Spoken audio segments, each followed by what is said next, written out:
Ho detto con mio padre, forse in caso tardi, ma tu non preoccuparti.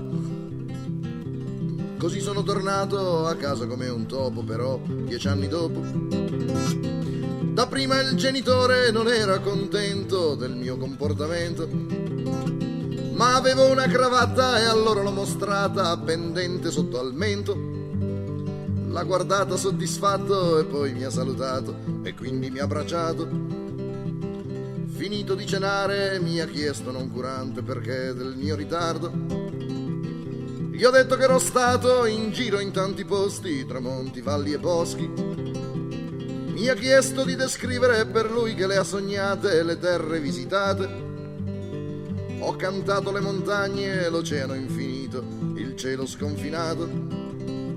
Ho parlato della fame antica dell'Oriente, del vizio in Occidente.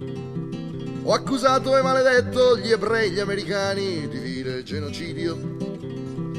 Le epidemie dei negri trattati come i cani, l'angoscia degli indiani. Ho pianto disperato l'antica Palestina ridotta ad un macello. Il razzismo clericale vestito di menzogna, coperto di vergogna. Il sadismo della legge che abusa di potenza e vive di violenza. Ho pianto per il Vietnam, teatro del confronto assurdo dei potenti. Mio padre si nutriva soltanto di giornali e di televisione. Così per quanto detto non sono mai riuscito a toccargli la ragione. Mi ha dato del bugiardo, poi duro mi ha guardato e quasi mi ha picchiato.